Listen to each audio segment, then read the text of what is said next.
senhor tocou num ponto fundamental nessa questão da religião, no neopentecostalismo, porque, olha só, no caso do Brasil, o presidente Lula foi dos primeiros, acho que foi o primeiro, né, presidente a falar o que estava acontecendo, chamar pelo seu nome, genocídio, não é? No entanto, e ele vem, né, batendo essa tecla, né, voltou esse assunto no discurso que ele fez na ONU e tal, mas aqui no Brasil a gente não vê uma mobilização nas proporções que a gente tem visto nos Estados Unidos, na Europa. E, na sua avaliação, essa presença muito acentuada dos neopentecostais na cena brasileira está por trás dessa pouca mobilização, dessa confusão toda que se faz hoje em torno do que é Israel? Ângela, eu não parei assim para pensar a origem da desmobilização, né? Mas eu tenho assim algumas pistas. Esse final de semana, que dia é hoje? Hoje é dia 2, 3, 4, domingo 5. Legene, só para te informar aqui, tem um bolsonarista mandando superchat, achando que está ofendendo a gente. Provocador de gado lulista, tanto livre e tanto desconhecimento. Manda R$100 que a gente pensa em te responder, tá bom? Vai mandando aí, a gente agradece. Tanto livro, ele só tá vendo um pedacinho aqui. Tem livro em 3/4 aqui. Pouco livro eu tenho, 12 mil só, viu? Que coisa maravilhosa, né, Legene? Até os nossos inimigos nos financiam. Muito obrigado. Eu desafio esse cidadão aí para qualquer debate sobre 22 ramos da ciência, viu? Mas tem que ser aqui dentro do DCM. Eu sou um dos poucos polímatas no Brasil, viu? Pode escolher qualquer um dos 22 ramos da minha biblioteca, tem 22 ramos da ciência, viu? Física, matemática, quer discutir enigmas matemáticas, teorema de Fermat, eu discuto com você. O que você quiser. Quer discutir biologia? Stephen Jay Gould, o que você quiser, Richard Dawkins. Eu não devo nem saber o que é isso, professor. Esse aí é um coitado. O que você quiser, meu amigo. Eu fiz engenharia. Eu sou astrônomo amador, sou físico amador. Brincadeira, meu amigo. Estudei em livro de Psiconov, de Midovich, o que você quiser, aonde você quiser. O assunto da ciência que você quiser, astronomia, o que você quiser. Sou astrônomo amador. Essa turma é do Bolsonaro, que gostava de livros sem letra, né? De preferência, só com figura. É a turma deles. E eu gosto de livro e gosto de escrever livro, viu? Aqui, a pilha minha aqui, já passou de 1 metro, são só 23, viu? E tem 7 aí na fila. Esse livro, para eles, é meio satanás, eles correm, têm medo disso. Né? Mas, professor, o senhor estava falando que o senhor não tinha pensado assim, em profundidade sobre essa questão da desmobilização. Mas então, eu ia dizer uma que é um problema mais de raiz, né? A Europa chama o Oriente de Oriente Próximo, né? Porque você atravessa o mar, né? O mar Mediterrâneo, né? E você já está ali, né? Não só por causa disso, eles colonizaram o Oriente, né? E nós chamamos aqui de Oriente Médio, né? Na verdade, é o Oriente mais distante, não é tão médio assim, né?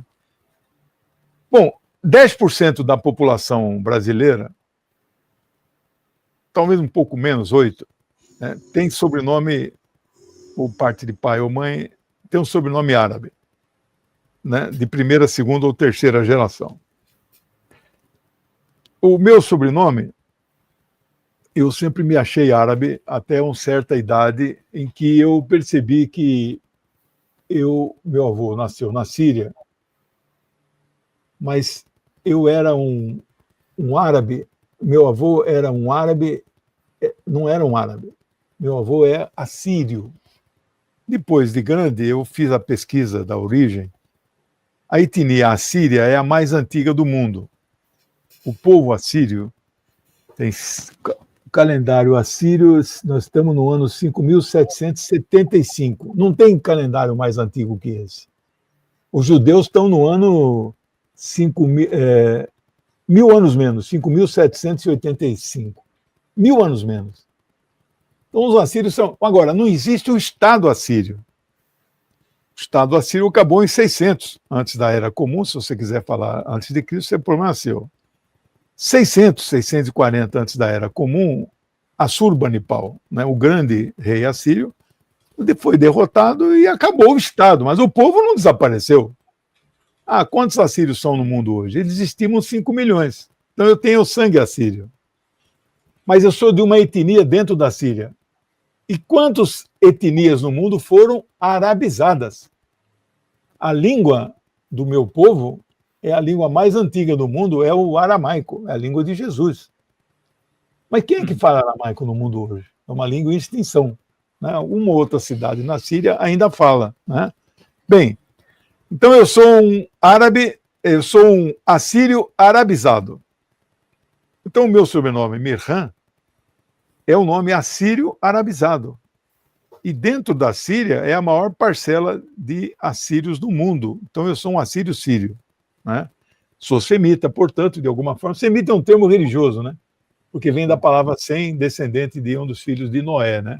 Mas a gente usa, virou, digamos assim, até um etos sociológico, se você quiser, né? Semita. Né? Bom, então, essa questão da religião, os imigrantes que vieram para o Brasil desde o século XIX, e Dom Pedro, olha, tem que tirar o chapéu para aquele cara, né? O segundo, hein? O primeiro era canalha. O primeiro era canalha, traidor da esposa, né? Eu li a biografia dele, é um canalha. Matou Dona Maria Leopoldina de, coitado, mulher fiel, aquela que era uma... Li a biografia dela, eu gosto de biografia. Dona Maria Leopoldina, né? Da dinastia mais antiga da Europa, dos Habsburgo, né? E canalha, aquele Dom Pedro I viu, e um chucro também, não era um intelectual. Dom Pedro II era um intelectual, falava 5 idiomas, né? O árabe, inclusive, né? Ele que trouxe os primeiros árabes. Esses primeiros árabes que vieram para cá eram cristãos. Cristãos ortodoxos. O cristão, ele é assimilado facilmente. Mas pior do que isso, ele não ensina a língua para o filho. Meu avô não ensinou o árabe para os 5 filhos. Um outro que falava alguma coisa é porque aprendia ouvindo, etc. Mas não fazia questão de ensinar. Né?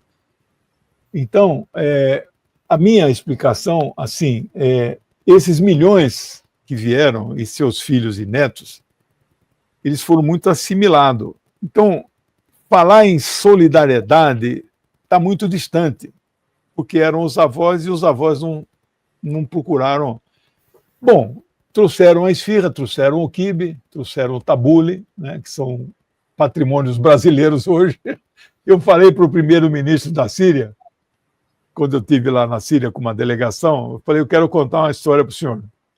A Síria tem 110 municípios lá, mais ou menos, né?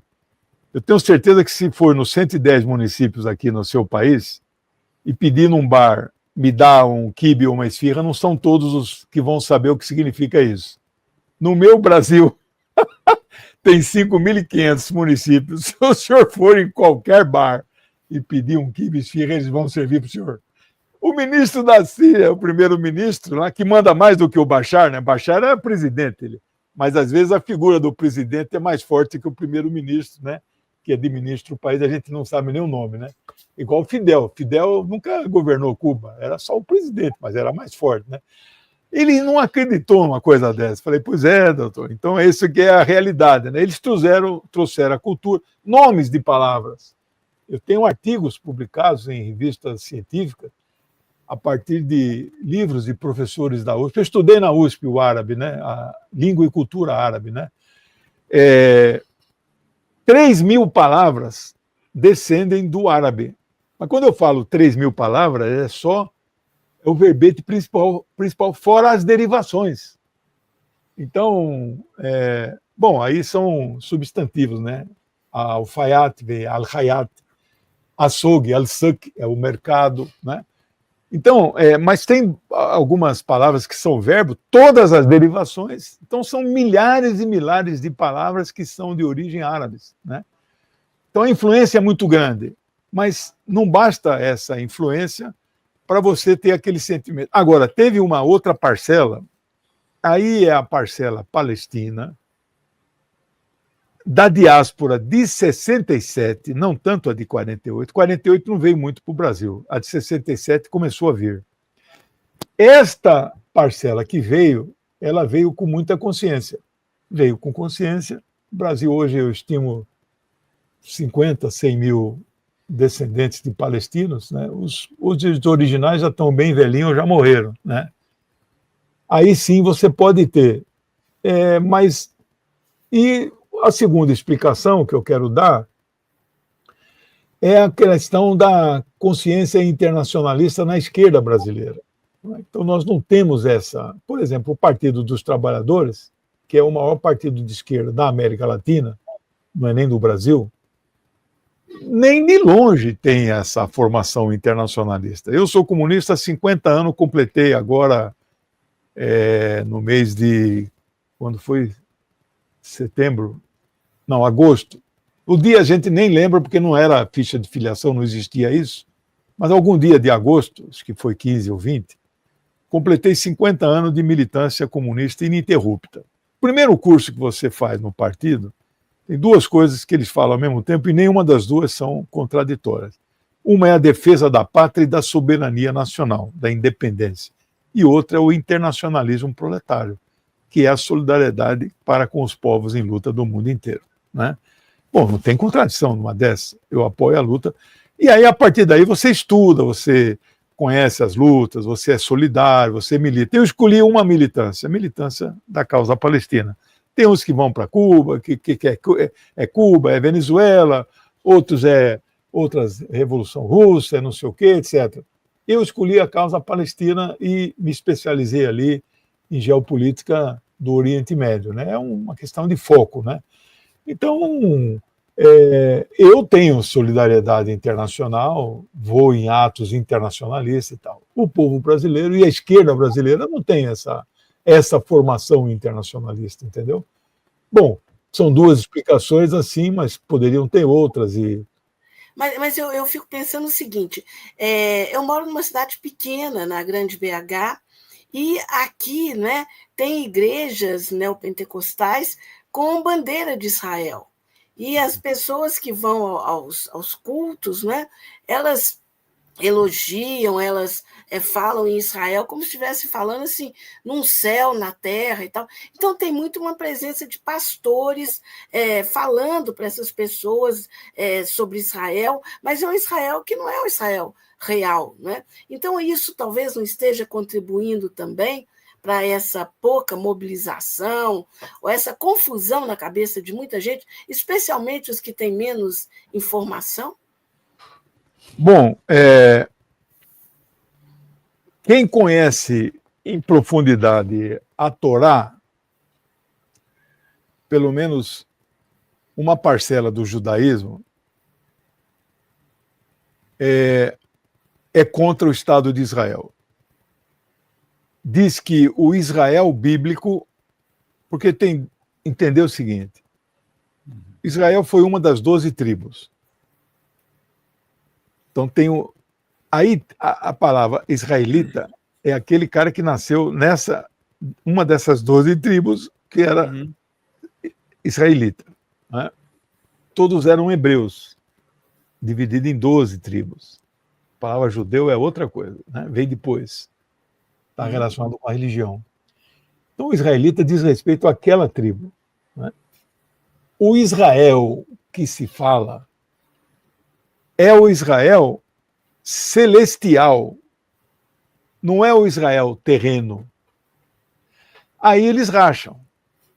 Então, existem grupos fortes, especialmente os mais ortodoxos, os Haredins e os Naturei Karta, eles são frontalmente contra o sionismo e contra Israel. Eles moram lá, já estavam lá antes do sionismo. Na verdade, quando há a diáspora judaica no ano 70, não é todo mundo que vai embora. Isso é uma lenda que, foi todo mundo embora. É bobagem. Não tem esse negócio de diáspora, zerou ali. Não zerou. Que, aliás, os que ficaram lá são amigos dos palestinos a vida inteira.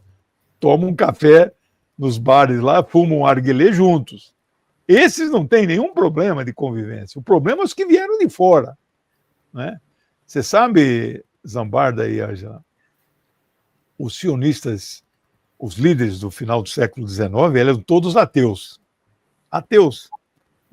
Mas eles usavam a força da religião para chamar, né? Para atrair. Por quê? A Bíblia, quando a gente fala Bíblia, tem dois pedaços, né? A Torá é o livro judaico, é a Bíblia judaica, é o Pentateuco. Aí o Novo Testamento foi agregado, né? O Jesus, que é uma figura histórica, né? Eu não estou entre aqueles que contestam a existência dele, acho que ele é figura histórica, ele cria uma nova aliança, rompe com a velha aliança, mas o cristianismo, ele recepciona os livros judaicos. Essa que é a mágica. Então, o que nós chamamos de Bíblia cristã tem dois pedaços. E são dois deuses completamente diferentes, você sabe, né? O Deus do Velho Testamento é um Deus horrível. Deus ciumento, maldoso, humano, cheio de vício, né? Que tolera estupro, tolera incesto do pai com a mãe, que manda prostituir, que manda matar, etc. O Deus do Novo é o Deus do amor. Mais ou menos, né? Tem também barbaridade no Novo, né? Então, são duas coisas distintas, mas eles recepcionam. Mesma coisa Maomé, Mohammed. Então, foi um gênio da política, da guerra, da economia e da religião. Ele cria uma nova. Mas ele não rompe com nada. Ele recepciona o cristianismo e o judaísmo. Então, por isso que eles falam, ele é o último profeta, ele encerra o ciclo profético das. Isso aqui, hoje é o que eu mais estudo, né? Tem uma série de marcações, né? Eu uso no dia a dia, tal, para. Vocês não devem ter lido acho que nem trechos disso aqui, mas não tem comparação. A Bíblia cristã tem 77 livros, cada um escrito de um jeito. Aqui tem uma linguagem só. É coeso, né? Coeso, infinitamente. Bom, mas isso aqui foi escrito por Maomé. Não, mas escrito por Maomé não é possível, porque ele era analfabeto. Atestado por vários. Não há historiador que não reconheça que ele era analfabeto. Pô, mas como é que ele escreveu? Não, ele não escreveu. Ele ditava. Ah, professor, mas o cara era um poeta natural, porque isso aqui é todo rimado. Você já ouviu a recitação de uma surata do Alcorão? É impressionante a rima. Eles têm aqui a tradução, eu só leio a tradução porque meu árabe não é suficiente. O texto do Alcorão em árabe, mas nem os mais eruditos, você tem que ser muito bom para ler no árabe original, porque o árabe clássico, né? Então, é o cantochão, né? Ele é todo rimado. Esse cara aí, se saiu da cabeça dele, de fato, é um gênio. Aliás, eu acho que saiu porque eu não acredito que o anjo Gabriel, em nome de Deus, é que... A história vocês conhecem, né? Ele ia lá Aliás, todo mundo que recebeu coisa de Deus estava sempre sozinho, não tinha nenhuma testemunha junto, né? Moisés, quando foi pegar lá as tábuas, Jesus, quando foi para o deserto, etc. Maomé ia na montanha, entrava na caverna, saía de lá, suave, tal, e ele recitava aquilo que ele tinha ouvido lá, né? Se foi Deus que mandou ou não, isso aí fica a critério de cada um. Mas que é bonito, que é rimado. Eles falam que é uma religião que não tem milagres. A religião cristã é cheia de milagres. Aliás, os 4 evangelhos, cada um de um estilo, né? Cada um de um estilo, e o último, que é o do João, que é absolutamente teológico, ficcional, etc., é cheio de milagres. Os outros não contam milagres, né? O último é mais milagroso, né? Aqui não tem milagres. Aí os muçulmanos falam, o milagre é esse aqui, ó. Isto é um milagre.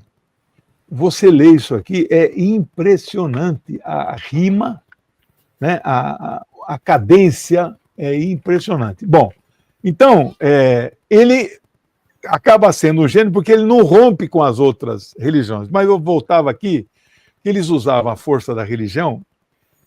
Deus prometeu para os judeus, os hebreus, né, uma terra prometida. Eles se consideram, então, o povo eleito. Sim. Eu cá comigo aqui, que sou eu com um ateu de 4 costados, né? Não, mentira, meus pais não eram ateus, né? Mas eles... rapaz, se existe um Deus verdadeiro, o povo eleito é a humanidade, né? Esperamos que sim, né? Esperamos que sim. O Deus verdadeiro vai proteger só um povo só? Não é possível, né? É meio estranho isso, né? Como se os outros fossem todos, sei lá, monstros ou coisas estranhas. Povos de segunda classe, né?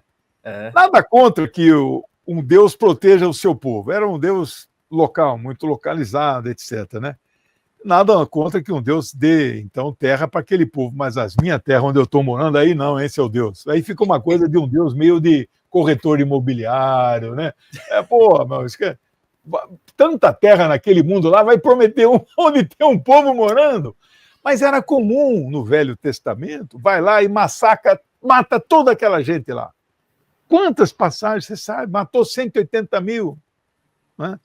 Então, matar e exterminar povos era comum na narrativa daquele povo atrasado, né? daquela religião, do judaísmo. Né? Então, essa é a história.